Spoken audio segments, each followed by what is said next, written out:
The history of heavy.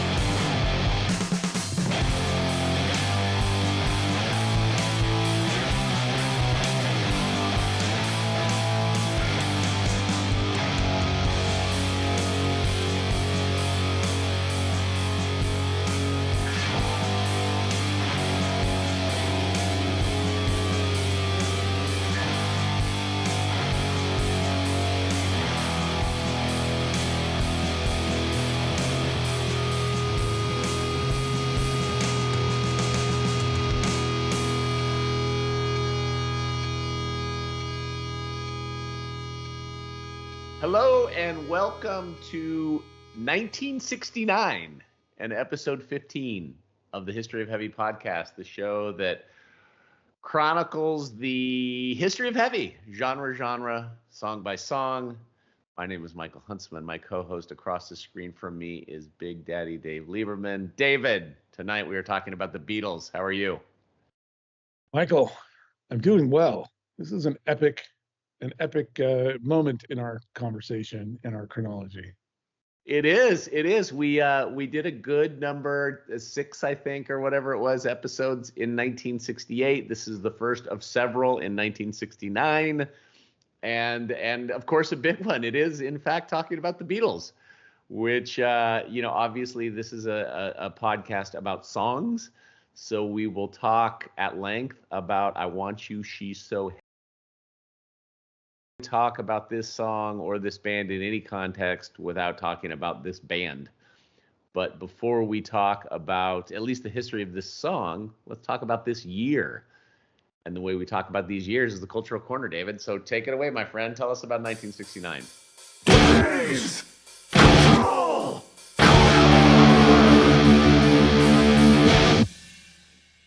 All right, so we're going to sidestep 1969 because we have plenty of 1969 songs to discuss the cultural context of the year.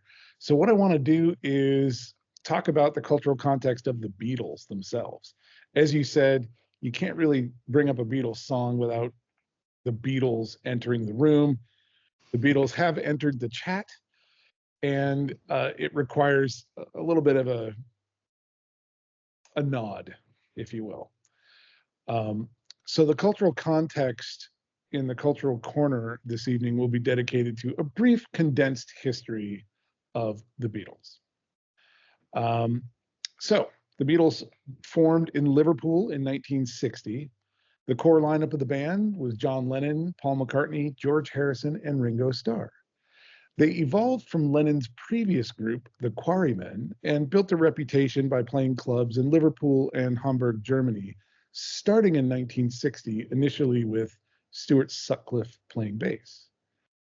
The core trio of Lennon, McCartney, and Harrison, together since 1958, went through a succession of drummers, including Pete Best, before inviting Ringo Starr to join them in 1962. Manager Brian Epstein molded them into a professional act, and producer George Martin developed their recordings, greatly expanding their domestic success after they signed with EMI and achieved their first hit, Love Me Do, in late 1962. As their popularity grew, the intense fan frenzy was dubbed Beatlemania. By early 1964, the Beatles were international stars and had achieved unprecedented levels of critical and commercial success. They became a leading force in Britain's cultural resurgence, ushering in the British invasion of the United States pop market. They soon made their film debut with A Hard Day's Night in 1964. A growing desire to refine their studio efforts, coupled with the challenging nature of their concert tours, led to the band's retirement from live performances in 1966. So it took them 6 years to show up and then get bigger than Jesus. During this time, they produced albums of greater sophistication, including Rubber Soul, 1965, Revolver, 1966, Sgt. Pepper's Lonely Hearts Club Band, 1967, and they enjoyed further commercial success with The Beatles, also known as the White Album, in 1968, and Abbey Road in 1969, from which tonight's deep cut comes from. The success of these records heralded the album era, increased public interest in psychedelic drugs and Eastern spirituality, and furthered advancements in electronic music, album art, and music videos. The Beatles are the best-selling music act of all time, with estimated sales of 600 million units worldwide. They are the most successful act in the history of the US Billboard charts, with the most #1 hits on the US Billboard Hot 100 chart, and they hold the record for the most #1 albums on the UK album chart and most singles sold in the UK. The band received many accolades, including 8 Grammy Awards, 4 Brit Awards, an Academy Award for Best Original Song Score for the 1970 documentary film Let It Be, and 15 Ivor Novello Awards. I've never heard of those. They were inducted into the Rock and Roll Hall of Fame in their first year of eligibility, 1988, and each principal member was individually inducted between 1994 and 2015. In 2004 and 2011, the group topped Rolling Stone's lists of the greatest artists in history. Time magazine named them among the 20th century's 100 most important people. It's important to understand the cultural context of the Beatles before we talk about any song by the Beatles and the ripple in the pond of pop music, culture, and just all things contemporary are touched by the Beatles in some way, even through to today. Lennon was murdered in 1980, and Harrison died of lung cancer in 2001. But McCartney and Starr remain musically active to this day. Good recap. The Beatles, I will never get tired of talking about the Beatles. One of the phenomena of the Beatles is people never get tired of talking about, let alone listening to the Beatles.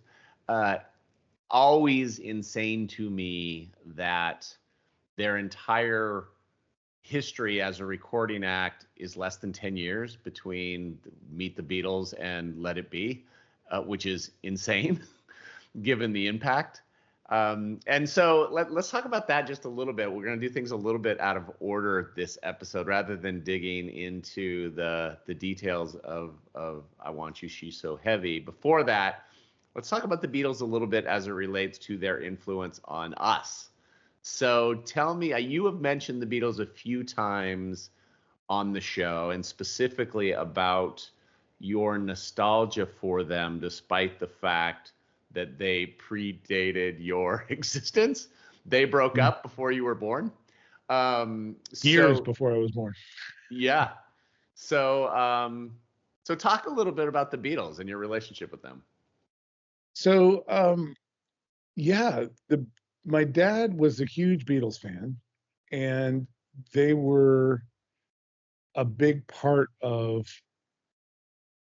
like, he and the Beatles were existing in that same cultural moment of awakening. He was going to college in the early 60s. I think he graduated in 64. And so he was right in the sweet spot to be online and available when they showed up on the scene. And due to their rapid success and not only fame but like acceptance in culture, their development went crazy fast. So other bands have a longer evolutionary period, but they immediately got into those later albums that I mentioned, where they were exploring these different sounds and everything. And he was right there for all that. So when I was growing up, the Beatles were on in the background. We didn't listen to a ton of music growing up, but when we did, it was almost always the Beatles. There were some other bands and songs, but I don't really have that much of a connection to them. And as I mentioned before on the podcast, but is appropriate to state on the record for this episode, one of the things that struck me early in my single digit years, 6, 7, 8, 9, was how listening to the Beatles made me nostalgic for the 60s, which I wasn't present for. I had no concept of. But the times, the zeitgeist of the 60s came through so viscerally. It reprogrammed me to the point where I missed it. Yeah. And it boggles my mind. To this day, I have that reaction to the Beatles. And it's really even their earliest music, which is very different from their middle and late period. And I don't listen to the Beatles regularly, but whenever I hear them, there's a fondness there, and there's a memory there, and there's a connection there. And I've talked about my relationship with music being like spending time with a friend. This is like spending time with a parent, and in a fond way, and not. I mean, it's clearly obvious because it was fondness for these memories with my dad. But the Beatles necessarily have that sonic parental sound. They're instructive, they're a reference, they're wise. There's a breadth of their wisdom and experience, and you always learn from them, and they're always there for you, and in a way that a parent is. Right. That's really interesting. I grew up with the Beatles too, because of my sisters primarily, who are 11 and 13 years older than I am. I was born 2 years before the Beatles broke up. They have always been in my life. Probably my earliest musical memories are of the Beatles.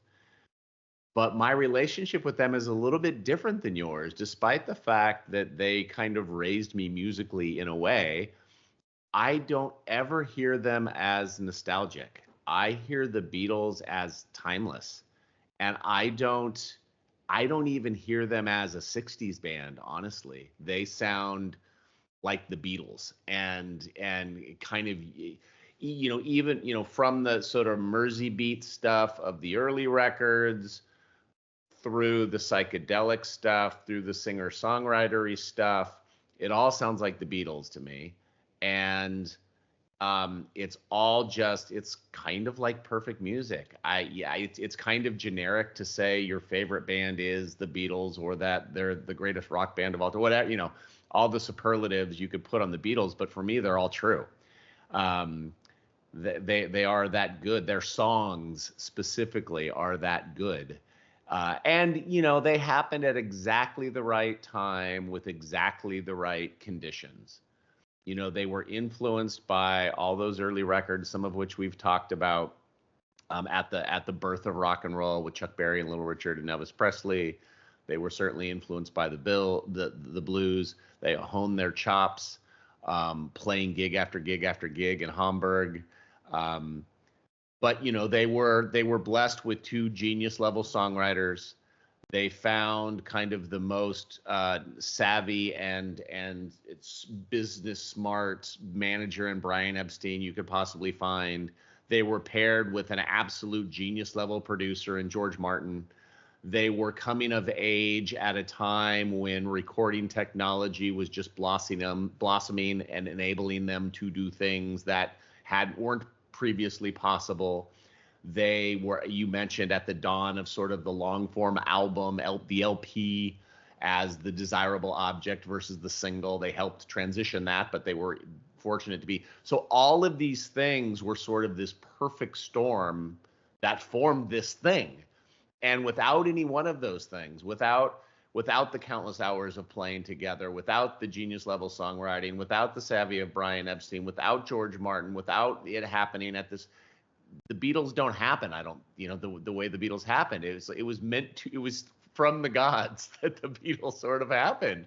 And for me, they kind of sit apart from everything else. When I talk about my favorite bands of all time, I never mention the Beatles because the Beatles are kind of over here. They're kind of like this cornerstone rock. There are Mount Rushmore of one. They're the Yeah. Sphinx, and then I have my Mount Rushmore of other stuff over here. So the relationship is weird, but despite my reverence for them and all of the stuff that I just went on and on about, at the end of the day, it's just how great the music is. I listen to them all the time, all the time.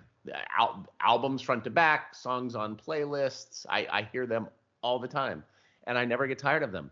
And I love each of their solo careers, some more than others. So, none of their solo careers were perfect. All spotty catalogs in their solo work, but some amazing, great stuff. Some really great songs, yeah. Yeah, some really great. We will not for this conversation, but tons of great music in their solo work. But just the sort of patient zero when it comes to pop and rock music are the Beatles. That's the right term. That's the right term. Yeah. So how do they fit into the history of heavy? Because all of that stuff we just talked about is true. None of it has anything to do with being heavy. Well, they're here for a reason. And how do I put this? The reason that the Beatles are in this conversation is because they have that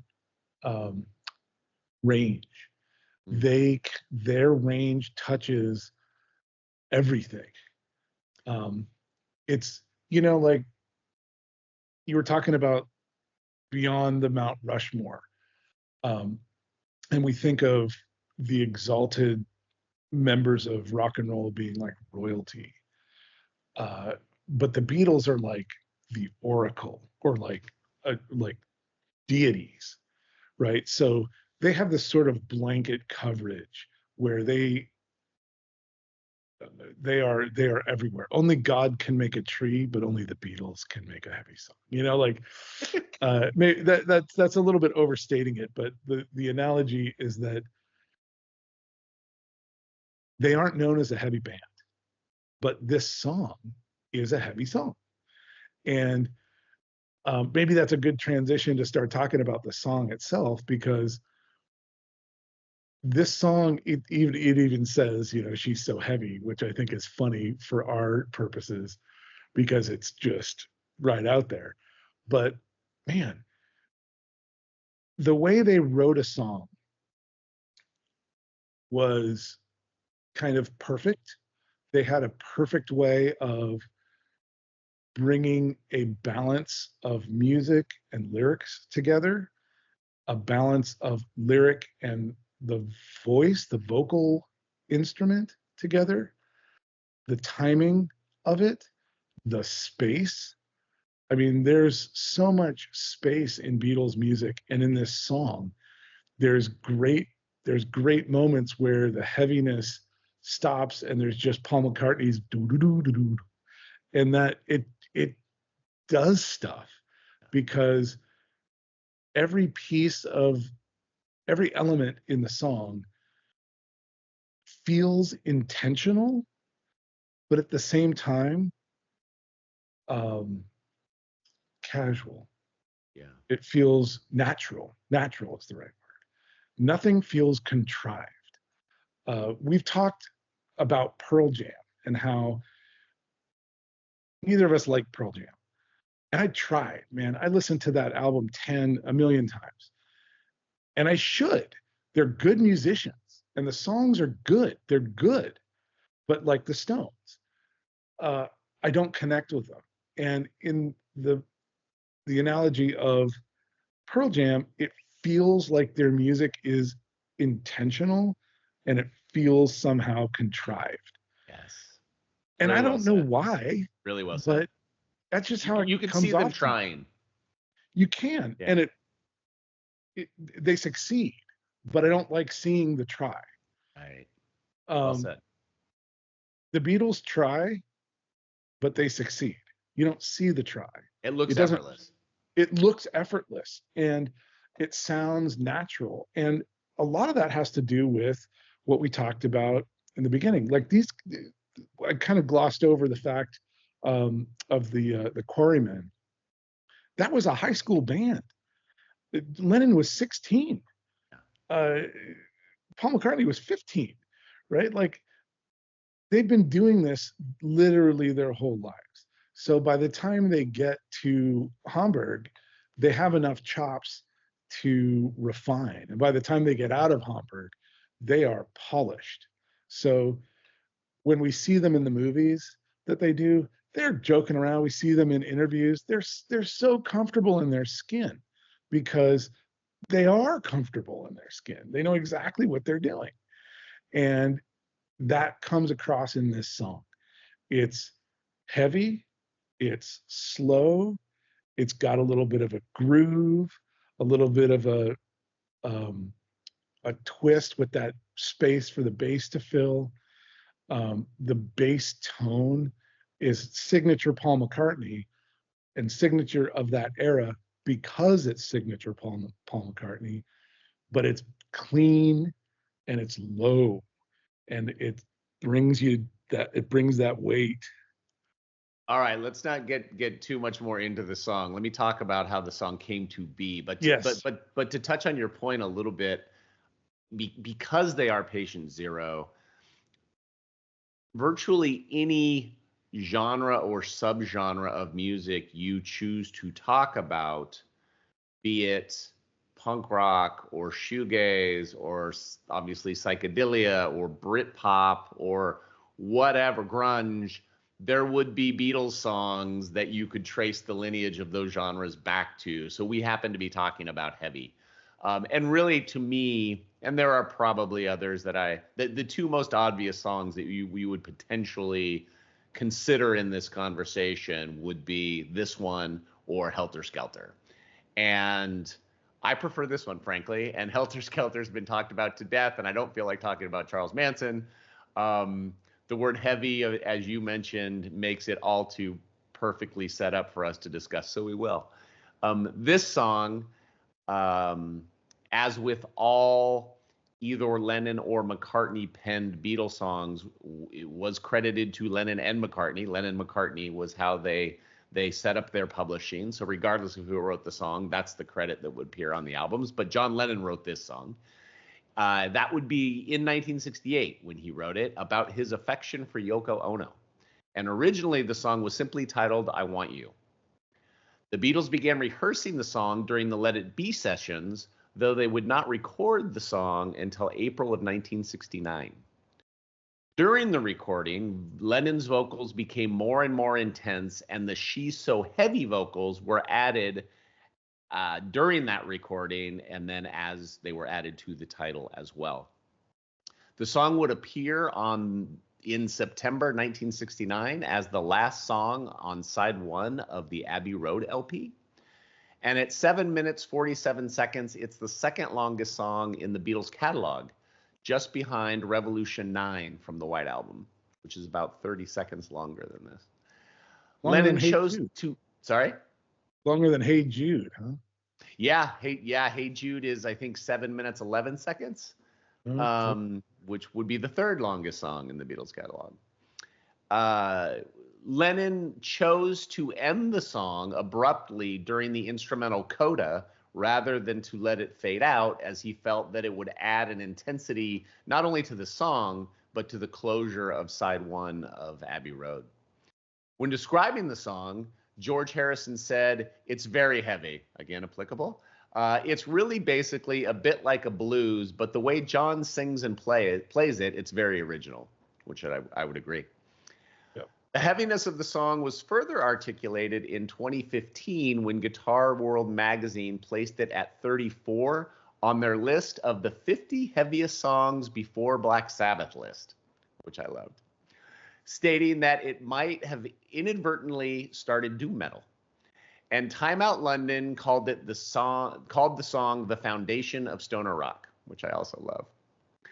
So Dave, I Want You, She's So Heavy, Sabbath before Sabbath? It was released 5 years before Sabbath's eponymous debut record. So What do you think of that? Yeah, boy, that makes a lot of sense. I see a straight line. I see a straight line from this song to doom metal to Sabbath. Isn't that And crazy? it is crazy. And it's also like there's a relation there too. Like these guys came from Liverpool, Sabbath came from Birmingham. They're just like working class kids in England around this time, right? And we will talk more about this, but the Beatles were a huge influence on Black Sabbath. Yeah. Um, Partially because they were a big influence on everyone and everything from the moment they arrived until now.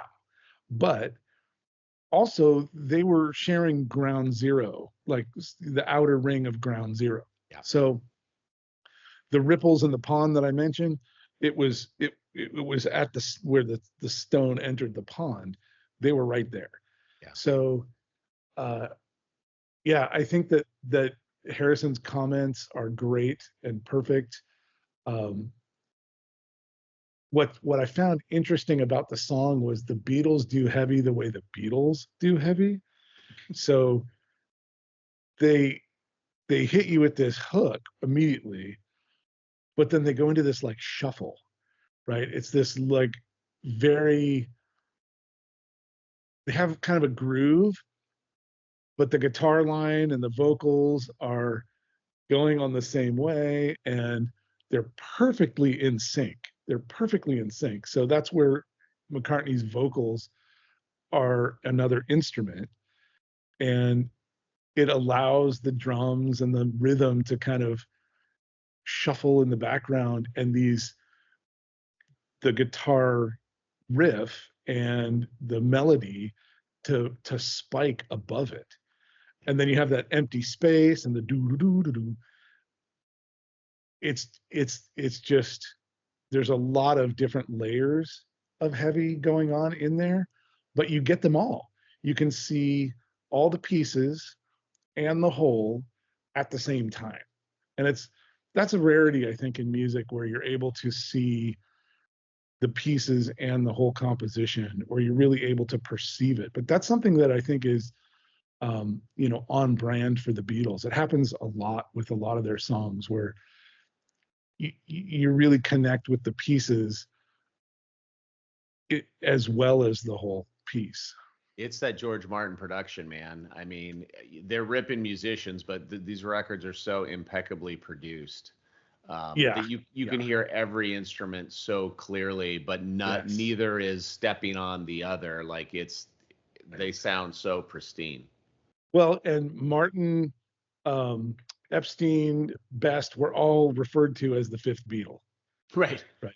Like there's 10 fifth Beatles. Right. Right.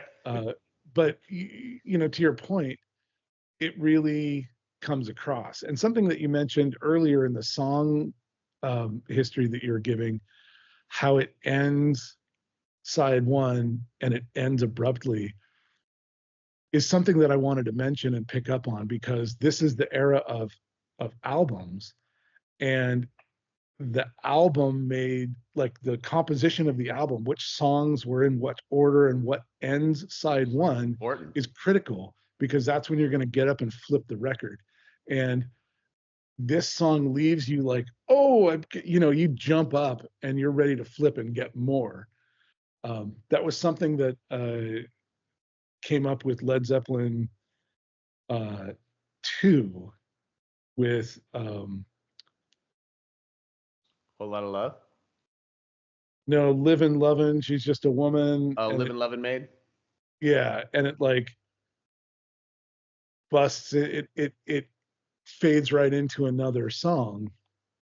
And when you have it on the tape, it doesn't. Like, right. So anyway, the point was that everything about this song is intentional, including the way it ends and the placement on the album. And that's something that we don't really get to connect with in this digital era of music. That was a big part of this song, is ending side one this way is like this crescendo. Yeah, well, yes, agree with all of that. What I will say though is the first song on side 2 of Abbey Road is "Here Comes the Sun," which is a beautiful, acoustic guitar picked George Harrison. Everybody knows "Here Comes the Sun." So whether you're listening to it on a CD or on a streaming service or having to get up and flip the record, that dramatic stop in "I Want You" to be followed by, whether you have to cross the room or wait a few seconds on Spotify, followed by the beautiful intro to "Here Comes the Sun," is the juxtaposition of those is just so great. Yeah, it's fantastic. The thing that I think always, among many of the things we've mentioned, set the Beatles apart was the emotion, specifically in John Lennon's vocal, but in all their voice, even in Ringo's voice and the songs Ringo sang. They sang with such emotion that it always felt like a person singing and meaning what they were singing. It never felt like, even when they were doing "She Loves You" and "I Want to Hold Your Hand" and that stuff, it always felt sincere. And so the Lennon vocal on this song, which just sounds so desperate and yearning and intense, really is a big part of the heaviness of this song. There is a drone to the music of this song, and there's the that sort of flat sound that McCartney's hollow body Hofner bass gets, all add to the heaviness. But the Lennon vocal, man, and just as it builds and builds and builds, where he's just shrieking, "I want you, I want you so bad." Man, he means it, and he did mean it, that's a big part of this band and this song specifically. Yeah, I miscredited Paul McCartney with singing the vocals on this one. I made my comment earlier. That was just a misspeak. But yeah, you're right. And it adds such a great quality and texture because, the production gets their instruments so clear, as we said, but very smooth. There's a silkiness to the instruments, and there's a vocal fry to his voice, and you can hear the texture and the urgency and the passion and the emotion in the way he vocalizes it. So what would you, obviously in 1969 they weren't saying doom metal or stoner rock, and they weren't thinking about subgenre or even genre, which is the Beatles. And maybe that is the genre. Maybe the genre is the Beatles. But what would you, in the vacuum of 1969, what genre would you call this song? In the vacuum of 1969, I think this might fit into a blues genre because it's electric blues, you think? I think so, because it has the emotional content and a bluesiness. It's the closest genre. The Venn diagram is very slivered, just touches. Yeah. But given the other alternatives, we don't have enough other genres yet to really classify it. And if we pan back and use contemporary genres, I don't know where I would put this. It's not psychedelic. It's not, I don't know. It still might be electric blues for me. Yeah, it's a hard one. It has a little bit of a darkness to it. And it has the electric, it's got the electricity of electric instruments, but it's not over distorted or anything. So right. Yeah, I sort of like the idea that the genre is the Beatles, and it just lets them do whatever. Yeah, that's want. The best. Yeah. That's the best. Yeah, Because it is so Beatlesy. It is. It is. I don't know if you know their catalog well enough, or like who wrote what or any of that stuff. But if so, are you more of a everybody's a Lennon guy or a McCartney guy, or do you identify with one more than the other? I probably veer more McCartney, Hmm. but slightly. And I like a lot of George Harrison songs. Yeah, well, we said we weren't going to talk about their solo work, but to me, it's not even close. That Harrison had by far put out the "All Things Must Pass" is the best solo record by a lot. Yeah. Um, and the song, he was pretty limited in terms of what they would let him get onto albums, and every song he got onto a record is a fucking banger. So Yep. it, Yep. it's hard to argue. I'm definitely a Lennon guy. This is not the kind of song. I mean, Paul McCartney, without question, a genius, but Paul had more of a definitive kind of pop radio sensibility, which I love. Um, but Lennon was always, this is not a song that McCartney would have written. Revolution is not a song that McCartney would have written. Glass Onion is not a song that McCartney would have written. But John wouldn't have written Hey Jude or Penny Lane, so it was a perfect relationship.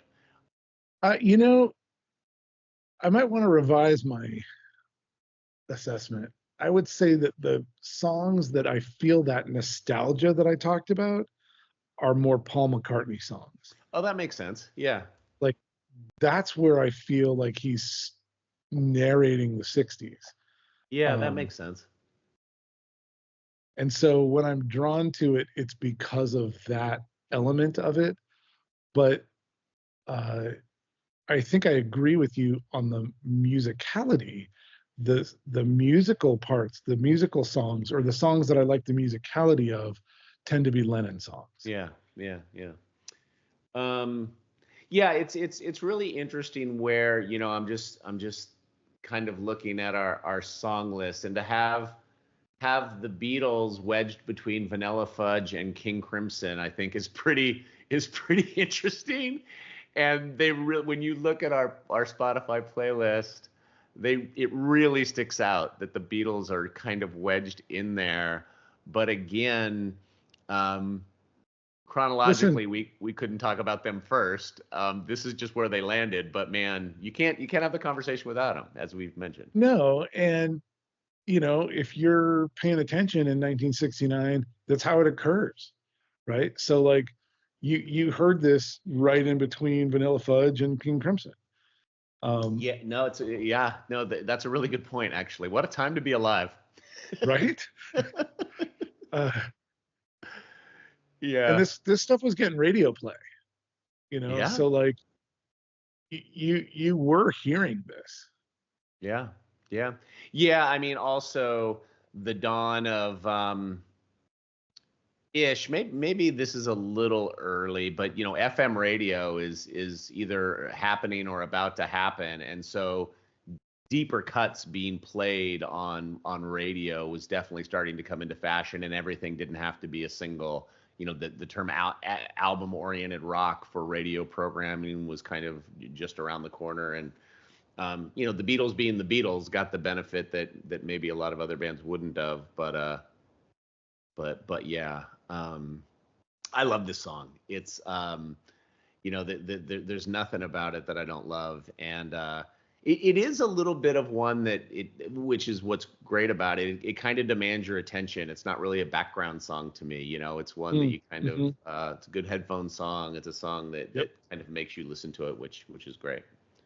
Yeah, and it draws you in, and it's long enough that you get to spend time with it, and it doesn't veer around too much. You stay right there. So I feel, like when we were talking earlier about the Kinks and about the Kingsmen, those songs pulled me in and then ended. Like this song pulls me in, and then I get to stay there in that place for a little while, and it feels a lot more fulfilling and gratifying. Mhm. Yeah. Yeah. No, I agree. Again, I'm kind of looking at the song list, and a lot of the songs we've talked about are not songs that I hear with as much regularity. With kind of the exception, I'm just looking kind of at our recent songs, but "Inagata Devita" by Iron Butterfly is a song I hear pretty regularly, just in my regular listening, um, and the Beatles being the Beatles, because I listen to whole albums. I hear this song, and it's still after again. I was a little kid when I first heard this song, and I've never grown tired of it, and so I'm excited we got to talk about it on the show. One thing that is true about the Beatles because of their range. When I was listening to this song, one thought occurred to me. It's like, oh, this is kind of an outlier. And then I was like, well, like you can say that about at least half of their discography. Right. The reason that they're all outliers is not that they're outliers, is that they have this enormous range, and they pull the outer into their orbit. Yeah, and again, looking at some classic bands again on our list, specifically the Kinks and the Rolling Stones, both of whom I love. Your mileage may vary with the Stones, but neither of those bands ever strayed all that far from their original formula. And the Beatles, from the jump, were straying from the formula. They were always looking for ways to evolve and change and try new things and new studio techniques and weird guitar chords and all of this stuff. It was kind of the perfect example of like artists being creative with their art. Oh yeah. Oh yeah. Not just going, hey, this formula works. Let's keep writing the same. Look, I love the Ramones, but they're not rewriting. They never made a Rocket to Russia after they made the self-titled record. Right. And that's again, that comes back to what I was talking about before, their authenticity. Yeah. I didn't put it that way, but that's really the right term, I think, because they're comfortable with who they are and what they're doing. But what they're doing keeps pushing the limits and keeps departing from what they did, because they're comfortable as artists. They're very talented, so they don't have to worry about that.